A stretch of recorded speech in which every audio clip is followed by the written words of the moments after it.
might see another round of techno-religions in the 21st century, when religions will promise again, not just prosperity and health, but even eternal life here on earth with the help of technology, and not after you die with the help of some god, and not after you die with the help of some god.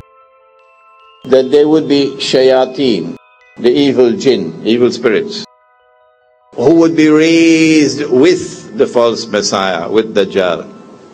And these evil jinn, evil spirits, will assume human form. But they'll assume the human form of those who died. And then they'll come and stand in front of you, and they will say, "Ta'rifuni?" What's wrong, son? Don't you recognize me?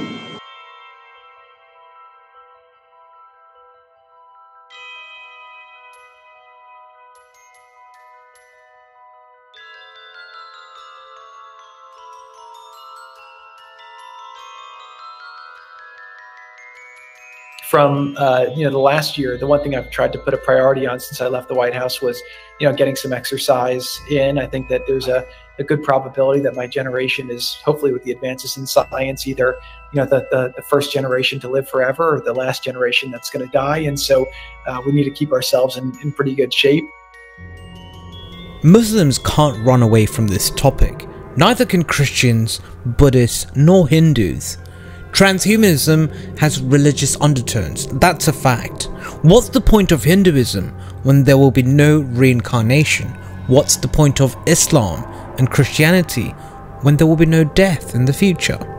This is what transhumanism is about. I remember when I was on a sabbatical, I took time to travel to India. There I met a Buddhist brother, happened back in 2015. We just got chatting and I started to discuss the manipulation of our weather system. He couldn't believe it. In fact, he said manipulating weather was impossible because it was a superior energy out there which decides when it rains and when it snows. It was true to a certain extent. In this modern day and age, there's technology now to decide when it rains and when it snows. This technology is with nations who are advancing, the Western nations mainly. Right, making snow, changing the weather. It sounds like the beginning of a Marvel movie.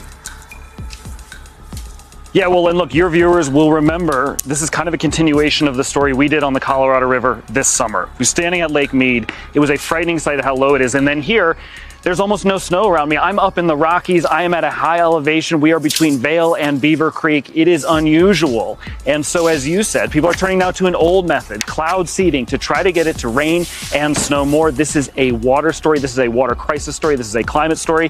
We had a chance to talk to Mike Eitel. He does this. It's water resources issues for the state of Colorado. Here's a little bit more on cloud seeding. Take a listen. This thing burns silver iodide and it disperses it into the clouds to create snow. This is moisture in the cloud that would not fall out normally, so where I use the analogy of squeezing a sponge, you just get a little bit more out of every storm, and across the landscape that adds up to acre feet per year. So all this was for the Colorado River Basin as a whole. Any productivity is increased water supply for all sides of the divide. The increasing drought as being more of the prevailing conditions. Every drop counts, it matters. I've never covered the climate and met anybody who says, no, I can create more water, I can create more snow. It's an unusual... This isn't the panacea though. This isn't the silver bullet. This is just, again, it's a tool in the toolbox, but it's, during drought conditions, people look to it, but again, we're doing this year in, year out.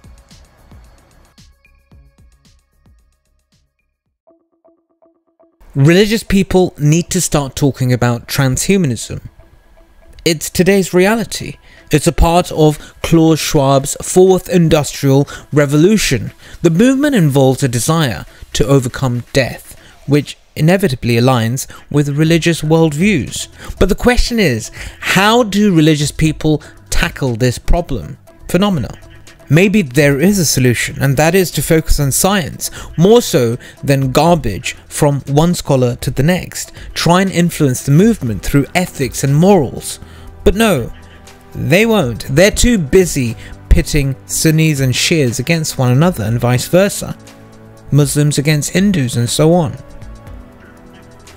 Satan has infiltrated most religions and sects. The mainstream sects you see on this planet are companies of the Antichrist, the transhumanist movement, to use as he wishes. The Antichrist is no different to Satan, by the way. Some people believe when the Antichrist finally arrives in human form, Satan becomes redundant.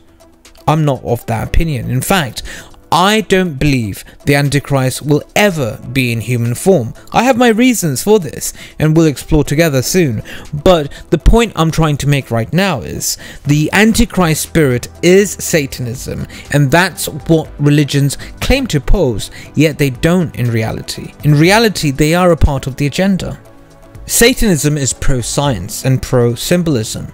That's what religious people don't understand. This is why we have unregulated madrasas in Afghanistan, India and Pakistan, as well as the Arab world, places like Morocco and Algeria and so on, creating people with no useful purpose on the planet. They're fixated with only this one idea, and that is to be big, brave and butch, take over nations or over other nations. This isn't just the Islamic world, by the way, but the Western Christian world too, where American Christians side with presidents, supposedly in God they trust, blessing Israel, which has Mardi Gras marches every single year. Not a very Christian thing to do. All that is supposedly a Christian and Jewish thing. And don't get me started with the Jehovah's Witnesses. Those guys don't believe in higher education at all. They want their people to remain stupid, not question anything and follow their pastor, preacher in church, who supposedly has the key to heaven. All this isn't working today. Now consider the God-fearing transhumanist movement. How about creating a transhumanist movement which helps the Islamic world, which helps the Christian world, which helps the Hindu faith, promoting scholars who aren't just educated in religious texts, but also in modern day science too. But to them the idea is ridiculous because they are more concerned with who gets into power. Which Muslim flies the flag, Morsi or Erdogan, Modi or Yogi, Trump or Biden? And that's why the Antichrist system will win for a while. There's no reason to doubt that the transhumanist age of science will only further erode the Christian, Muslim and Hindu belief system. Today's world has been hijacked by the Antichrist system, the satanic movement. Transhumanism has always been a little occultish, even a little satanic. The modern movement didn't just spring out of nowhere. It's tied to a long history of thinkers with one foot in science and the other in philosophy. And the satanic transhumanism movement is very much the future of reason going forward. And whose fault is it?